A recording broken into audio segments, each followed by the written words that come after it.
Hello and welcome to episode 32 of the Movie Bros podcast. We are your hosts, Duncan and Hayden. He's Duncan, I'm Hayden. Yes. Uh, if you're new, welcome. If you're not new, welcome back. If you are new, this is a weekly podcast where we pick a movie, we watch that movie, we discuss and ramble and banter and kind of break it down and send it off for you folks to listen to. We do cover everything from action to comedy to romance to horror to sci-fi to thriller, Today we're dipping into animation again. animation. So it's a little bit of everything. If you enjoy listening to this, we would appreciate a follow on Spotify or Instagram or Amazon or Apple. I believe it's on there. I haven't checked those in a little bit, but I think that's an option. And you can also tell your friends, family, pets if they listen to you, coworkers, whatever. Spread the word, spread the good word, become part of the cult. And I guess without further ado, let's just kind of get into the animated movie that we're talking about. And the fast film facts section I have you today, that we are talking about The Emperor's New Groove, the cult classic from the year 2000. Is it a cult classic? For a certain generation, absolutely. But we'll get into Okay. that. Okay. Directed by Mark Dindal. This is also written by him as well as Chris Williams.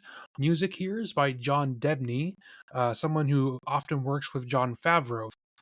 Cinematography here is Thomas Baker. This stars David Spade, John Goodman, Eartha Kitt, and Patrick Warburton. And my trivia this week is that this was nominated for an Oscar. What do you believe it was, Duncan? Well, I don't think animated was a thing yet. Oh, it was. It was? Was it nominated for animation? No. I don't think so. I feel like it No. wasn't. Maybe original screenplay or something like that? I don't know. Best original song from Song? they gave the nomination to the weird out of place song that plays over the credits, I don't even remember, to be honest. sung by Sting. Cause Sting?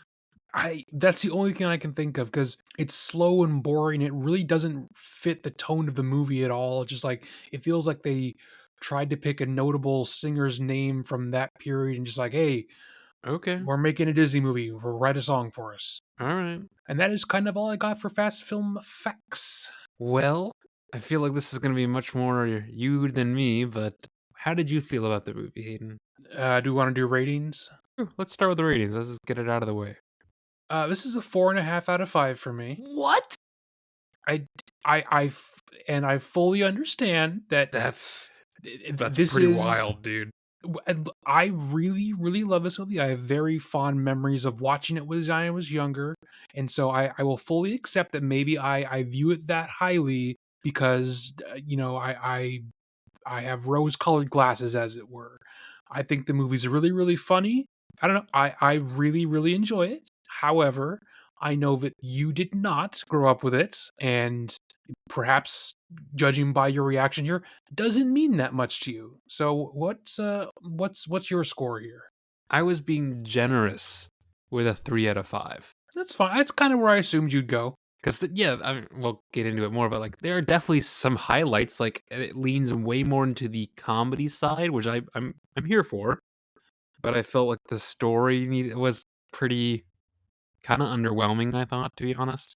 I don't know. I feel like, especially of this era where in around the early 2000s, you got other things like Atlantis or Treasure Planet or things like that, or even Titan AE. I think I was Mhm. more latched onto those movies than this. That's fine. Yeah. I just felt like it was just not as, and also, there wasn't that. I mean, again, we're gonna talk about it, but there was too much voiceover from David Spade. Of See, just I him didn't think so. kind of just being David Spade the whole time. Well, I mean, you could say the same in Patrick Warburton. Yeah, but he's great. That's And David the Spade's difference. fine in this too. He's fine. No. He's- See, if he's fine, Kronk is on another level. I mean, Kronk is on an. He is without a doubt a highlight of the movie. He's 100%. fantastic. Okay. So that's our ratings. I don't know from there where you want to go.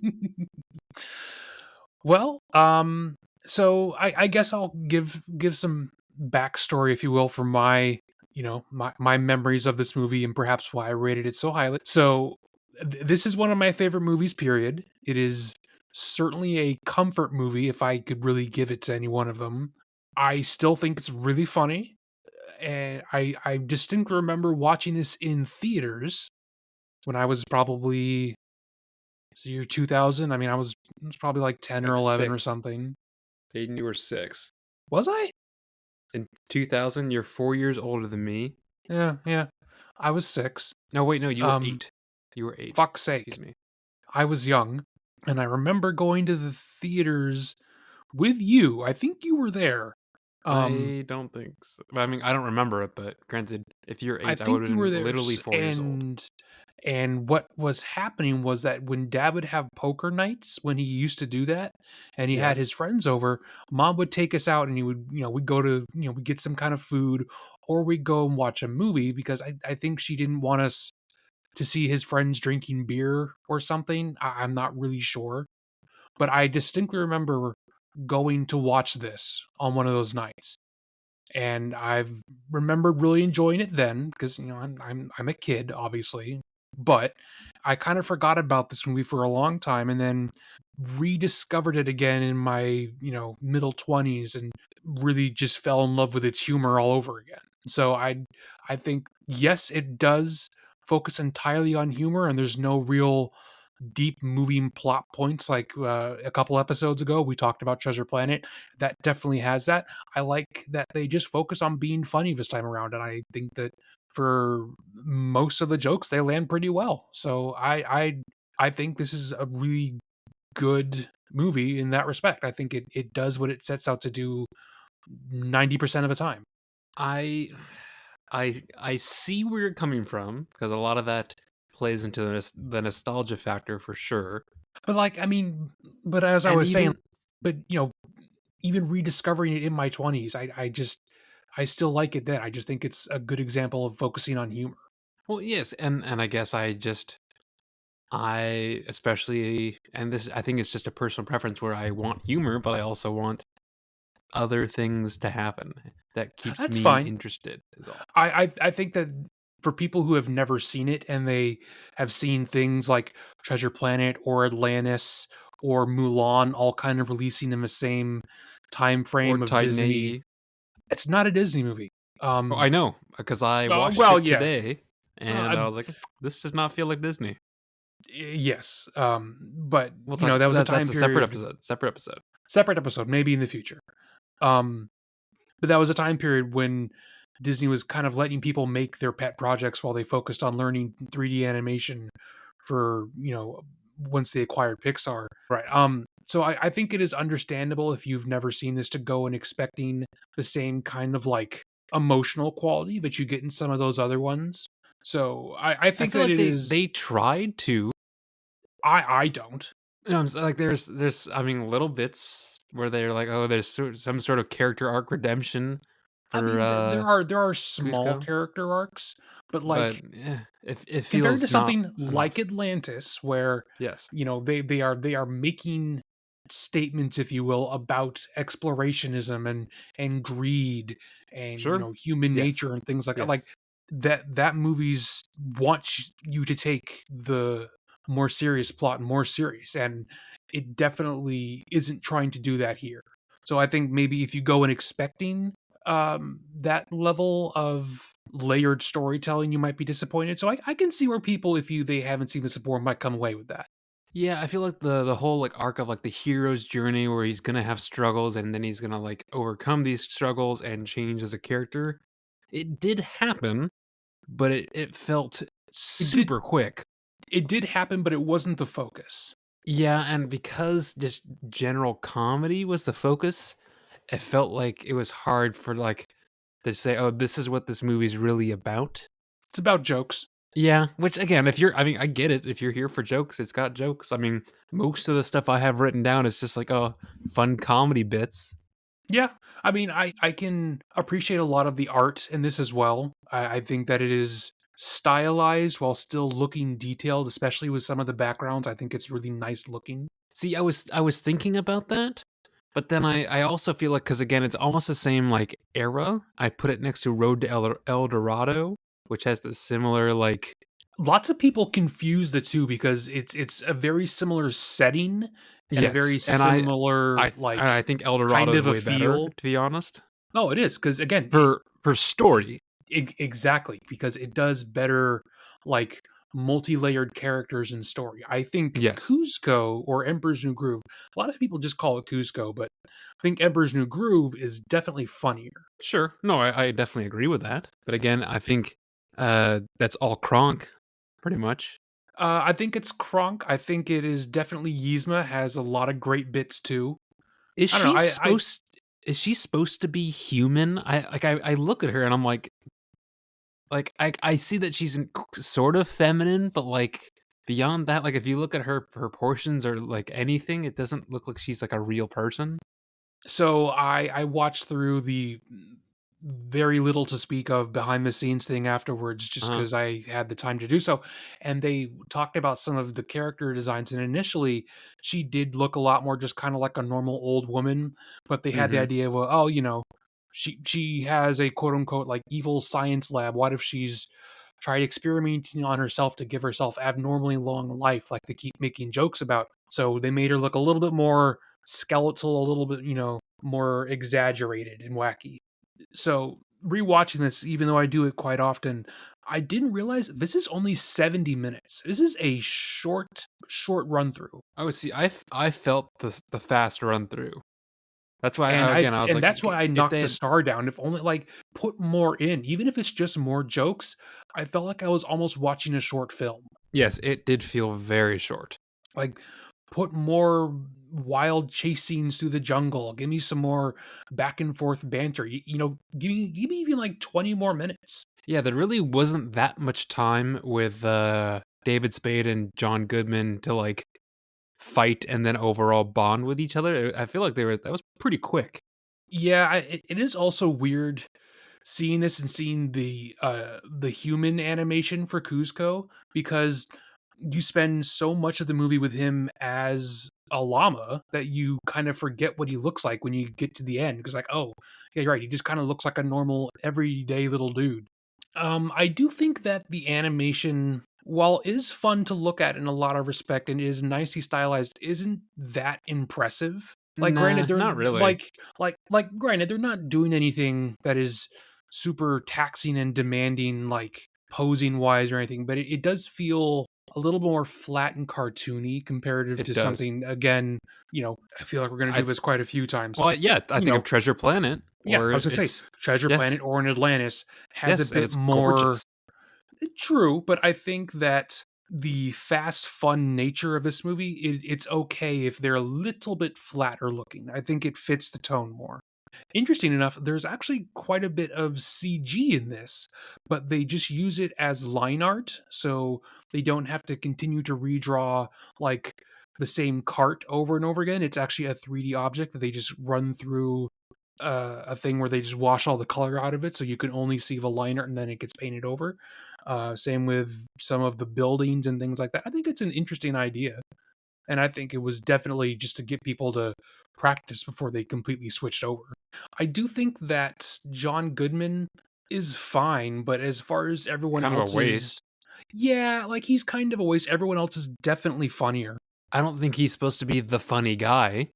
He's He's supposed to be definitely the the straight straight man. man, but when everyone else is going for jokes, it does make him stand out. Well, no, it's just if you're it's fine to have a straight man, but, like, especially if you're gonna get John Good, I don't know, I feel like if you're just gonna have a generic, like, sounding board for everyone else to bounce all the comedy off of, you could have picked anyone, like, it doesn't have to be John Goodman. He does have this, like, calm dad voice, but still. Yeah.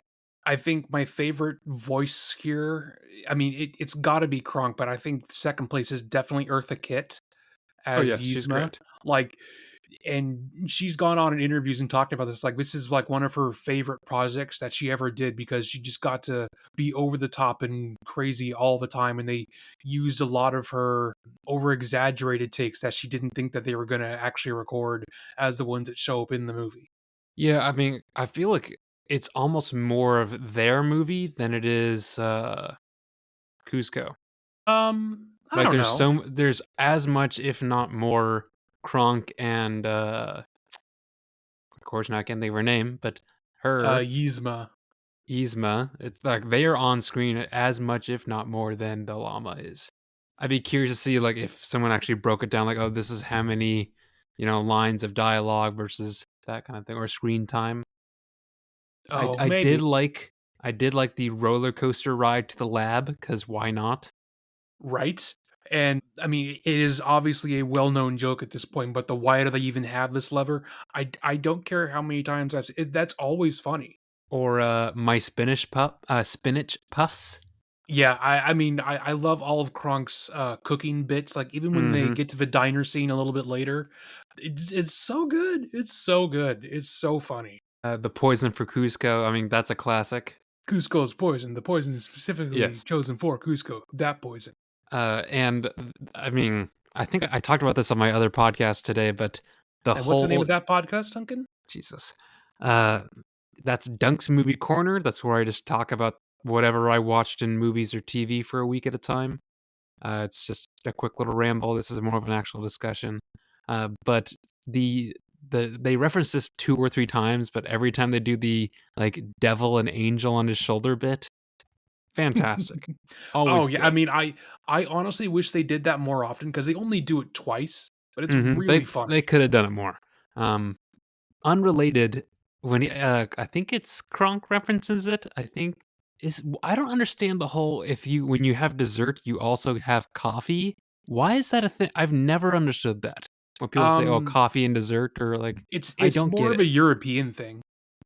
But, Like, like, if it's it's dessert at dinner time, do you really want a coffee? What?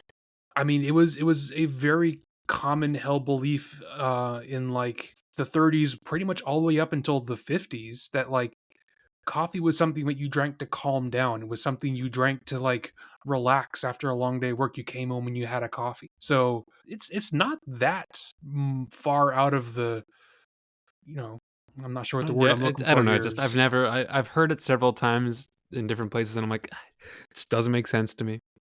I do love the rope jumping bit of all the different iterations that Yup. Kronk does, which is great. I love that he's like essentially immediately accepted into their family as a family Yes. member, and like the mom is all nice and like, oh, we should do this again. Skipping ahead to that bit, but I also love the line of "you kids know what to do" Mhm. because it implies that they've done this to someone else before. Either done it before or prepped for it, yes. What other situation would you possibly have to tar and feather someone? And then use him as That's a piñata, yeah. super funny.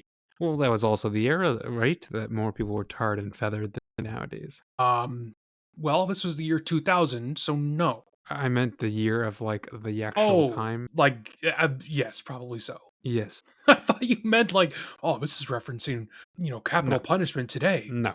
I also can't not think of Kronk as Gronk, like the big meathead football guy for the New England Patriots, and there are definitely similarities, but that's okay. Mhm, mhm. I also will say I mean, even in the first 5 minutes, dude, I coulda guessed the plot of the entire 70 something minutes in the first 5 minutes, like, I mean, it's yeah. pretty obvious. Well, I mean, they literally start you in the middle of the movie. Well, no, but even when they jump to, like, in the past, I'm like, "Okay, I already know exactly," like, It is. as as soon as they show you all the characters, like, "Okay, this is exactly how these characters are gonna interact with each other." I mean, again, that's true, but I don't know that this movie was going for surprising narrative. Maybe not, just something I thought of and chose to write down is all. Sure. I do like that llamas as a design motif show up all over the place in this, and I almost never notice all of them. Like Oh, yeah. Mhm. it shows up in Potch's home all over the place. There's a bunch of them in the secret lab in the background for some reason. It's fun to try and spot them all. I also think it's funny that at the spinach puff dinner scene, when they give him the poison drink and they throw theirs behind them so they don't look like they're Mhm. actually drinking it. Yes. When Yzma throws hers into the planter next to her, it goes to a different camera angle, and then when it switches back to hers, the cactus has turned into a llama shaped cactus, Huh, that's and fun. it's a really like quick wipe scene, and a lot of people miss it because it just happens so quickly. Something that's like never made sense to me, like even the plot as thin as it is, has never made sense to me. Is that when they spend that first night in the jungle, and they're doing their whole back and forth bit about making the fire and things like that, Yes. Yes. why does Pacha give him his poncho? He's a llama. He's literally covered in the fur that poncho is made out of. There's no way he's colder than Pacha the human. It's always been like I know why it's there. It's to show that Pacha is a nice person, but like that's never made sense from a logic standpoint to me. Yeah. I mean, it's Like, a I mean, yeah, it's a movie about a talking llama. I get it, but I'm just saying. I don't want to dominate the conversation this episode. Do you have anything else you'd like to throw in? no. I mean, again, I I don't have as much to say, I'm sure, as you do, and I've more or less covered the few things that I've written down. So no, I'm good. Honestly, I don't have a whole lot of things to say, just because it is such a favorite of Shallow mine, even movie. though I was going to say, even though it's such a favorite of mine and there isn't a lot narratively going on to talk about, other than just I would pause every so often and write down a funny scene. I don't really have a whole lot else to share other than this is a great comedy, and there are lots of gags, both visual and not just going on at any given moment. I really love the Pillbug diner scene. Just all of that writing in that scene is hilarious. Yes, From the unspoken stuff that you get from the other customers kind of eyeing them to Kronk and Kuzco being a walking in and chef. out of the Yes. same door, Mm-hmm. or not Kronk and Kuzco, Yzma and Kuzco, and the whole big ass pill bug thing that is obviously disgusting. Mm-hmm. I can fully understand that you are not as jazzed with this as I am, and I totally get your reasoning. I just really love it for its comedy. Yeah, and I get enjoying it. I think it's a good. Like, again, I had a good time watching it. Even like when I put the DVD in, like the I don't know if you have this on your copy, but like the menu. Duncan, you used my copy. Oh yeah, that's right. Yeah, anyways, yes. So hush, hush. So the menu pops up where he's tweaking it or special, like all the different Oh yeah, options. yeah, yeah, Yes, yeah. that kind of stuff is fun, and they don't really do that sort of thing anymore. Well, I also really like the font they use for all of the titles and everything. It feels so early 2000s, so 90s. Like It definitely it feels like that. feels Yes, like they went into word art and chose the wingdings option. Well, you know what? I think I will actually amend my score now that we've talked about it a little. I think I'll drop it down to a whole 4 out of 5. Like I still really enjoy it, but I think on a rewatch for the podcast, and I tried to look at it a little bit more critically, you do notice the lack of like substantive depth. characters. Yes. So I will remit to say that you are right there, but I don't think, at least to me, that takes away from my enjoyment. No, no, no. Like again, I also had a good time watching it, but yes, I see both sides. But I maybe if I grew up with it, where I had more of uh, a memory of it, maybe because again, That's I'm fair. pretty sure I've seen it at some point. But when I watched this, I was like, I don't really remember a lot of this. So maybe if I had more of a nostalgia factor, maybe I'd rate it higher. But still a good watch. Yeah. So just yeah, I wish it was longer, and I wish there was more character to the characters, I guess, but still liked it. So that was Emperor's New Groove. If you want to watch that, it is on Disney Plus. It is also rentable and or I don't know, buyable or gotten from your local library or whatever. However you Oh, get your definitely. yeah. I mean, because Um I found mine at a Goodwill. Someone donated it probably because they bought Disney Plus and didn't think they needed the physical copy. exactly.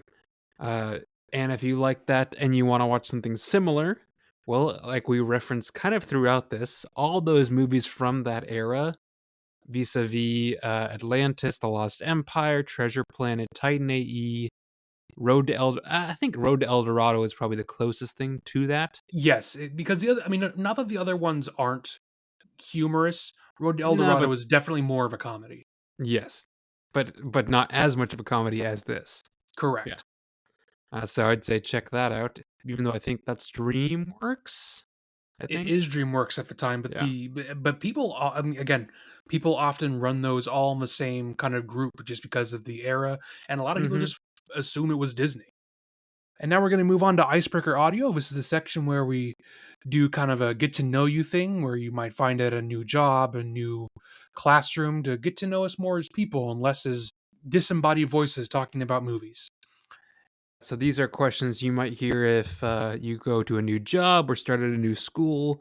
This is again just so you kind of realize how we make the judgments we do for movies. Maybe that's because of just our personalities, and maybe this gives you insight to those personalities.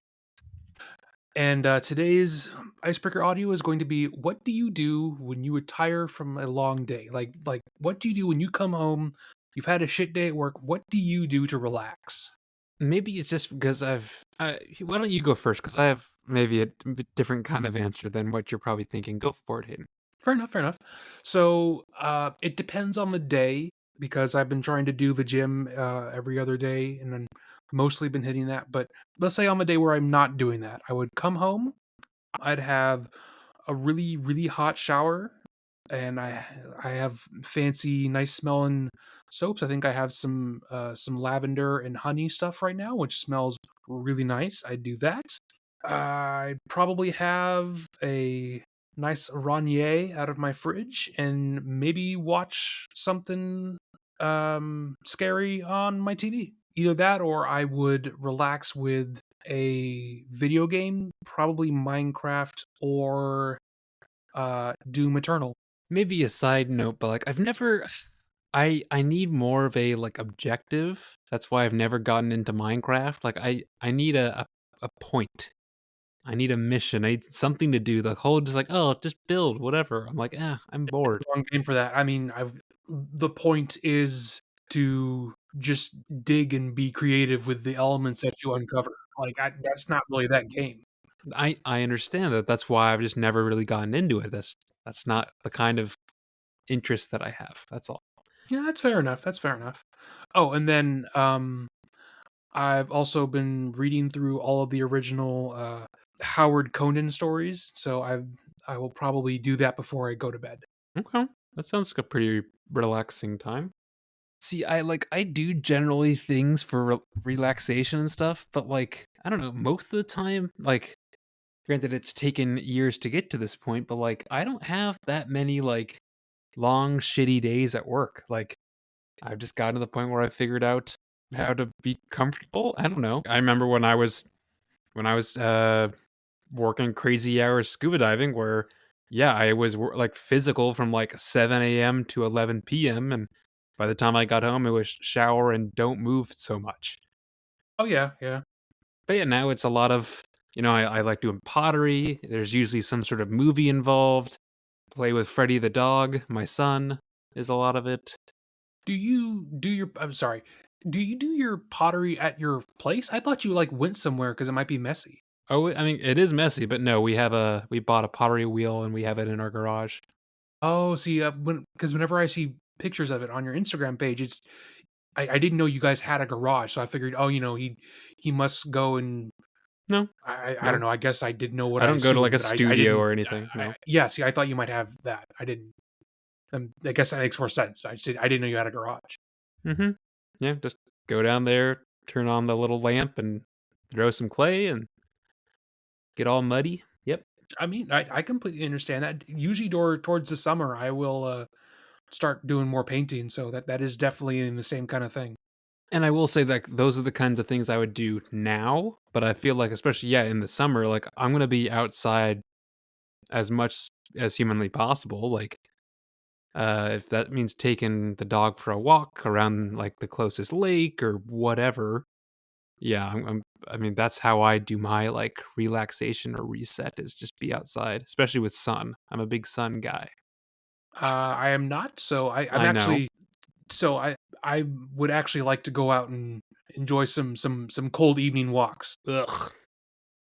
but my neighborhood is Friendly? uh, not as friendly as it has been in the past couple years, so I haven't done that recently, but normally I would like to do that.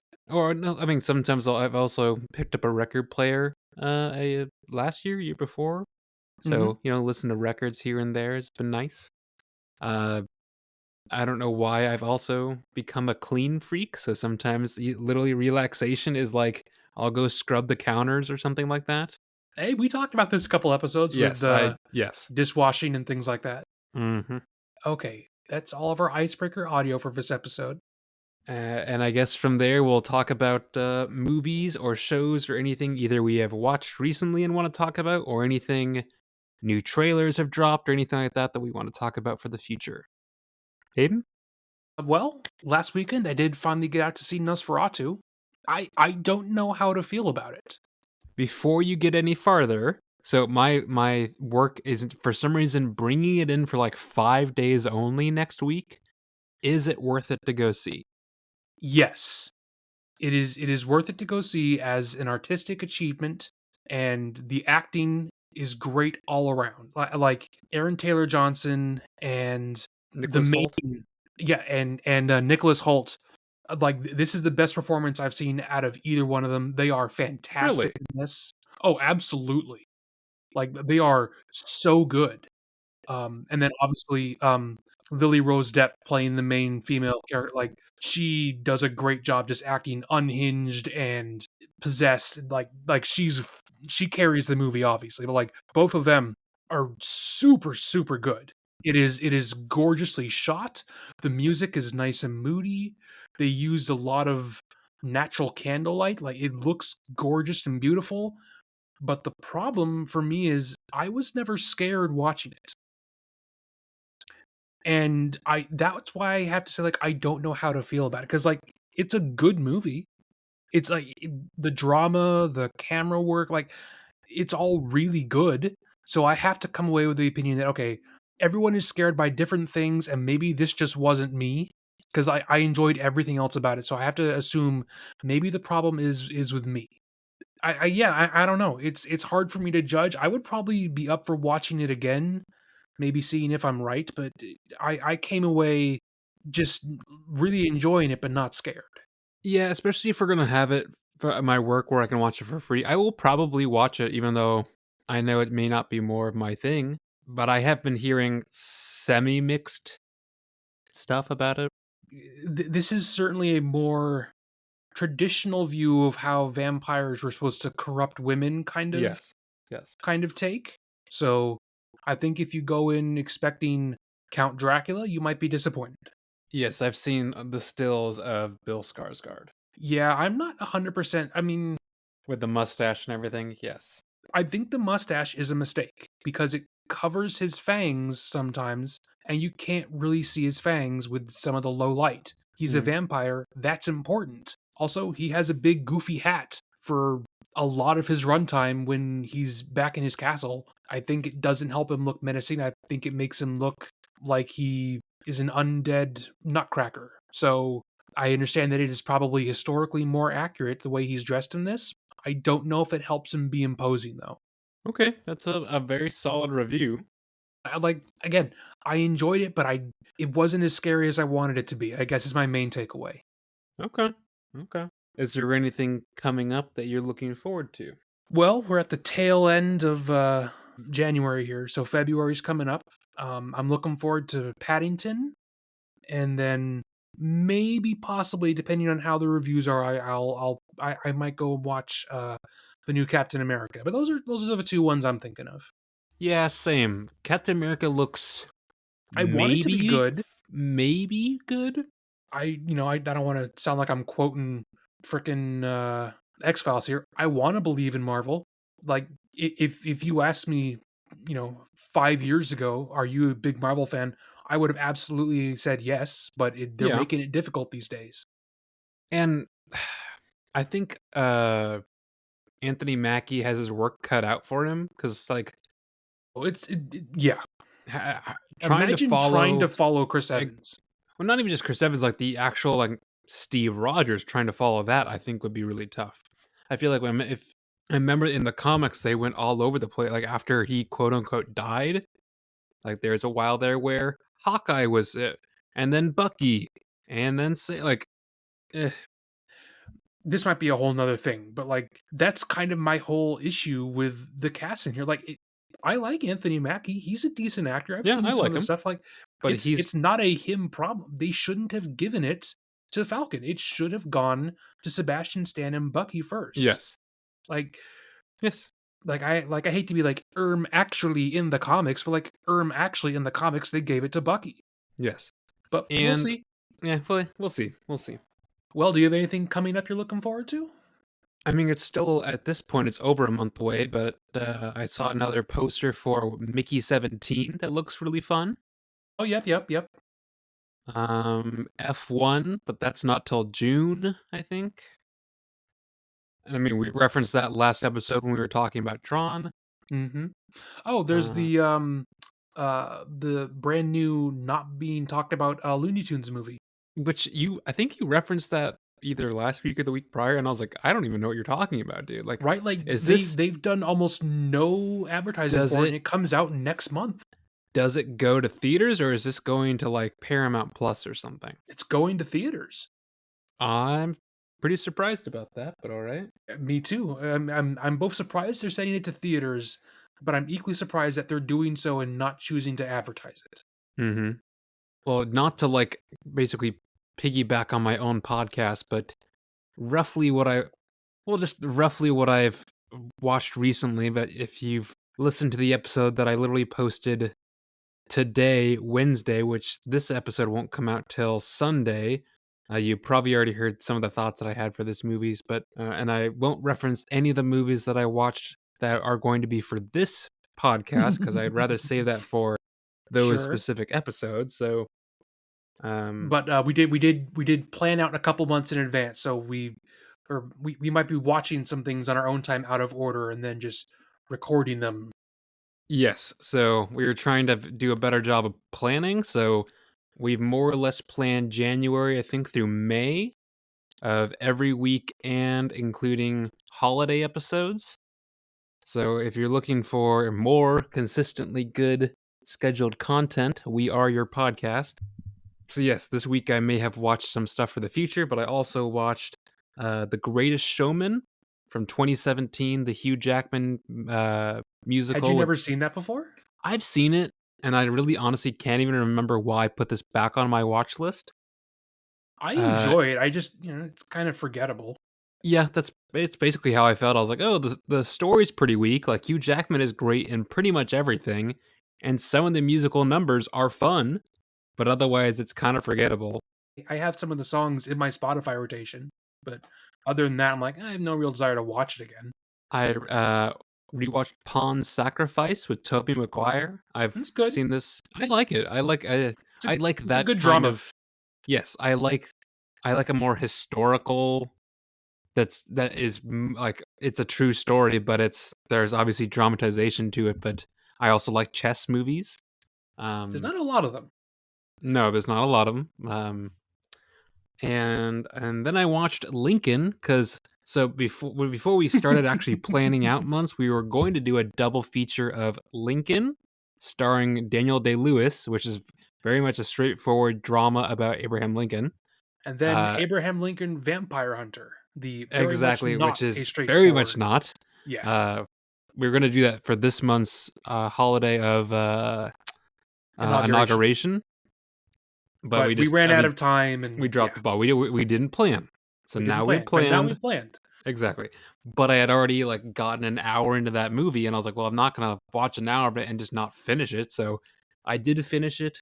It's super Oscar baity. I get Daniel Day-Lewis is like he's clearly a good actor. He is a standout. And Hmm. there's probably like 25 people in that you're like, "Oh, those are all like Tommy Lee Jones, the guy from Chernobyl, Joseph Gordon-Levitt." Like I was there's gonna say, literally like isn't Paul Giamatti in this too? no, he's not. But again, there's literally like 25 people that you're gonna be like, oh, I know those people. And even with all those people, and Spielberg is directing. It is Sure. such a slog, it is such a snooze. I will never watch that again. Uh, but do I understand why it was made and why Daniel Day-Lewis got the, Oscar for it? Sure. Would I give it, like, a 2 out of 5? Absolutely. That's an interesting review. Usually, I mean, not that like you always have to, rate Spielberg really highly, but like I don't know. I sort of expected you just saying, "Oh, it's good. It's all this, all these things," but you gave it a 2 out of 10 or a 2 out of 5? Yeah, and if you look at, like, Letterboxd, it only has a 3.6. Like, it's Interesting. not that highly rated, actually. Weird. Um, yeah. And so I watched that. I watched, uh, Titan AE, but we'll talk about that on a later episode. Possibly. And that's it. Oh, so I have not been watching as many movies, but I have been rewatching slash watching for the first time because I don't really remember pretty much any of it. Hannibal, which is a It's sort of pretty good. limited. It's very good. It's on Amazon Prime now. This is about Hannibal Lecter It was a before Stars he's. thing originally, I think. I was like I couldn't remember if it was Showtime or what, but It was not um, cable. not cable. It's very much graphic. It's about Hannibal Lecter, like the cannibal serial killer before he became the serial killer. It stars Mickelson and Lawrence Fishburne and Hugh Dancy. It's very good. I remember being really artistic. I It enjoyed it that at is the time. very artistic. Like Yeah, like that's the way to do artsy horror. yes, very much so. And see, that's like the most amount of like horror that I would probably actually have interest in. That's Where A, fair. I it's mean, artsy, but also there's other like it's more thriller than just straight horror. that's fair, yeah. Yeah, so that's more or less what I watched, and yeah, there's not that much stuff coming out in the like immediate future that I have a ton of interest in. Granted, it is like the months of the year where most of the movies coming out are usually pretty dog shit. Yeah, the opening of the year is kind of dumping grounds, unfortunately. I mean, granted, I'm still looking forward to the things that I mentioned, but it is historically a very empty part of the year. Yeah, there's a kind of rom-com action movie called Love Hurts coming out. With the guy Short Round. from right, but that's insensitive. What's his fucking name? Um, Kwon Kwan. I can never say it right. Kiwon Kwan yeah, Q. he Yeah. was in Loki and Everywhere All at Once, things That like was that. his big breakout role, yeah. Yeah. And the only reason I think of that is because uh, one of the executive producers that apparently had a big heavy hand in all the stunt work is David Leitch, the guy who did Bullet Train Yeah, yeah, and yeah. Fall Guy. So I think the movie may not be good, but it could be maybe a fun watch. I don't think I'd go pay money to see it, but maybe when it comes to streaming, I'd probably watch it. Sure, that makes sense. I mean, I'd kind of forgotten about that as well, but yeah, I mean, I would watch it on streaming. Yeah, yeah. Otherwise, I think that's kind of everything I can think of. Yep. That was Emperor's New Groove, everyone. We hope you enjoyed the episode. If you did, please let us know in the rating and comment section of Spotify or the app of choice of which you're listening to us. If you'd like to hear more about us, give us a follow. And uh, Duncan, why don't you let us know what we're watching next time? Well, folks, as we referenced, I don't know, like 6 minutes ago, we did actually plan some stuff out for the next like 4 or 5 months. So yes, we did spin the picker wheel when we were trying to make these decisions. You're right, But technically true. as a kind of a reminder, I don't know how much more ahead of time we want to tell people. Maybe we'll probably just keep it to 1 week at a time. But next week, Let's do 1 week at a time. Yeah, we are going to be reviewing, watching, talking about whatever Excalibur. This is from the from '70s I don't think it's 70s. I think or it's it's the early very early 80s. '80s. I'm looking at I literally am holding the box. Oh, it's 1981. Yeah. Um if you're interested, I have no idea in hell where you might find this, to be perfectly honest. Remember, we Um looked. It is not streaming anywhere. You can, of course, rent it off of Amazon if you wanted to. well, that's what we're going to be watching. So if you want to watch that in the meantime so you're ready for the next episode, go for it. Otherwise, this has been episode 32 of the Movie Bros podcast. This is Duncan. He's Hayden. Uh, thanks for listening, and we'll catch you all in the next one.